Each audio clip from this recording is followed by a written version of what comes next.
Hi, I'm Malcolm McGrath, cabinet maker, and today I'm going to talk about custom cabinetry.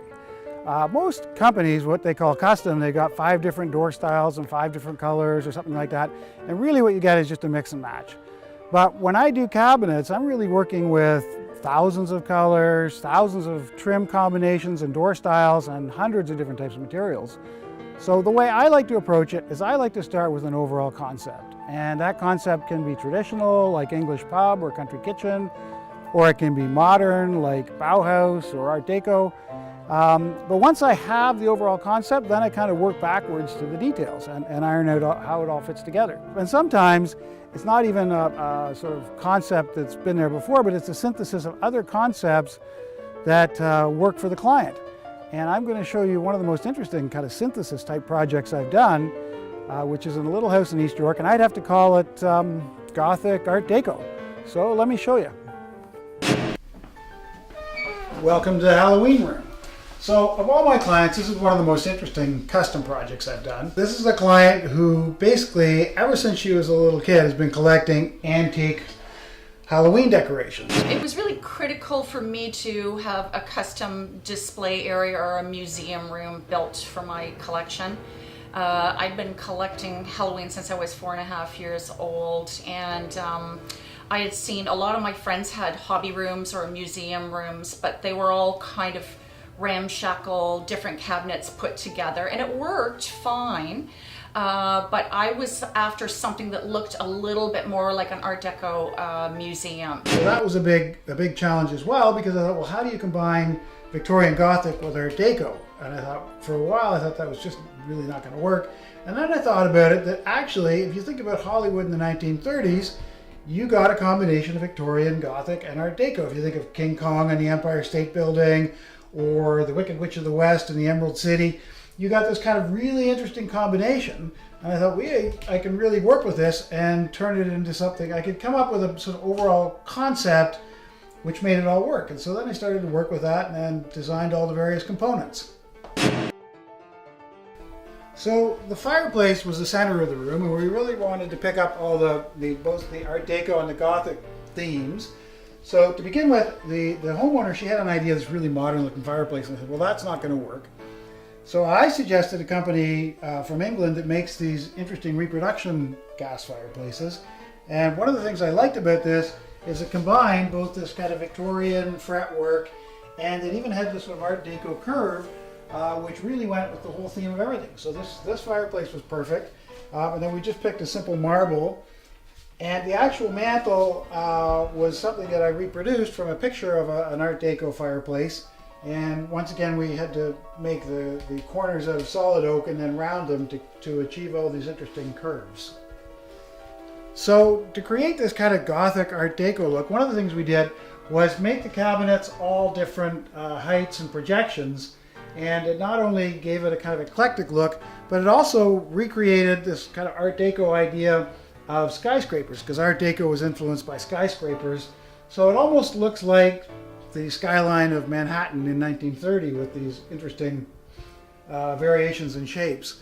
And also all the cabinets, I made them with these sort of rounded curves, which we actually had to do by making all the top parts and these bottom skirts out of solid oak, and then we basically had to cut them in various contours and then sand them to this rounded corner. But that gave it that really interesting kind of Art Deco curved look, which we recreated on all the cabinets in the room.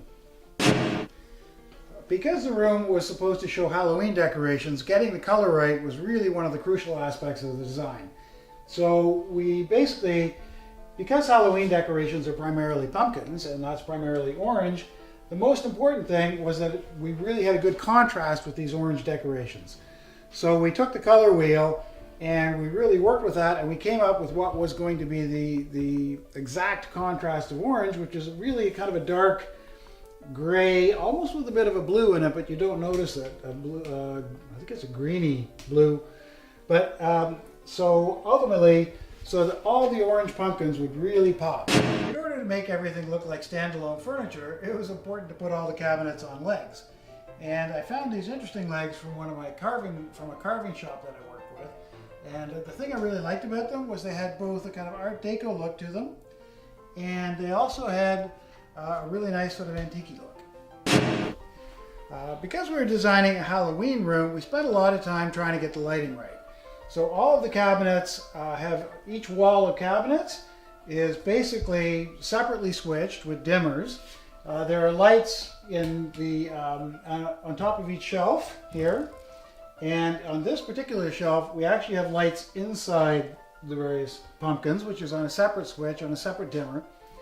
And each of the cabinets is designed with a valance on top and a valance underneath, and also with a cable chase at the back, at a 1-inch space at the back. So we can actually add lighting components, we can add electrical components. So there's a lot of flexibility. We can make changes without actually having to destroy things, pull it apart, or tear out the drywall.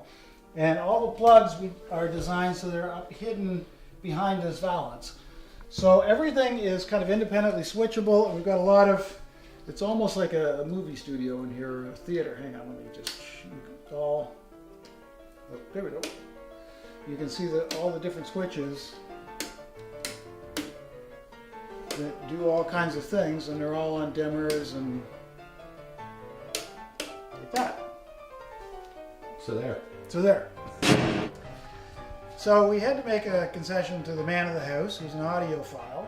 So for this cabinet, we made a special opening and shelf for the dual turntable. Did you make this?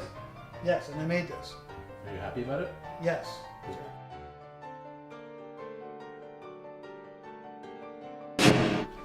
When we started this project, one of the things that was here, it was kind of an old rec room that we tore out and rebuilt, but this door was actually here, and I don't know why it was here, because I don't think it was original to the house, and it's a super heavy oak door. It looks like it's out of a church or something, but I thought, well, we got to preserve that, let's not tear that out, and we restored it. It used to have, I don't know if you can see here, the handle was smashed out, and so it was kind of beaten up, but we cut out all that and repaired it all, put a new handle in, and she found this really cool kind of cosmic looking space handle that she liked, and it really went well with the kind of gothic theme of the room. There you have it. Custom can be anything you want it to be. Until next time, this is Malcolm McGrath from Malcolm McGrath Cabinets and Fine Carpentry.